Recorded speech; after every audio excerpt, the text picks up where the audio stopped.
Hello lovely people, কেমন আছেন? আশা করি সবাই ভালো আছেন। তো আজকে দুপুরের আয়োজন নিয়ে চলে আসলাম।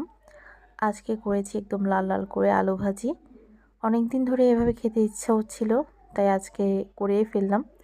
এখানে কাঁচামরিচ আর ধনিয়া পাতাও দিয়েছি। এরপরে আছে মিষ্টি কুমড়া। মিষ্টি কুমড়া করেছি মিডিয়াম সাইজের চিংড়ি মাছ দিয়ে ভাজি করেছি।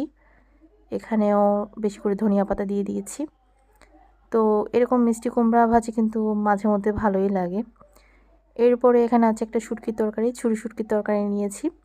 এখানে দিয়েছি দেশি আলু। এখন তো নতুন নতুন দেশি আলু বের হয়েছে। দেশি আলু দিয়ে শিমের বিচি আর এখানে হচ্ছে মিষ্টি কুমড়া ডাঁটা দিয়ে ছুরি শুটকি দিয়ে রান্না করেছি টমেটো ধনিয়া পাতা দিয়ে। ওফ, এটা খেতে অসাধারণ হয়। আর ঝোলটা একটু বাড়িয়ে দিয়েছি, কারণ এই ধরনের শুটকির তরকারিতে ঝোলটা কিন্তু অনেক বেশি টেস্ট হয়। এরপরে ছিল মাছ, যেহেতু কালকে মাছ রান্না করেছি, ওখানে অনেক মাছ রয়ে গেছে। তো এই তো আজকে দুপুরে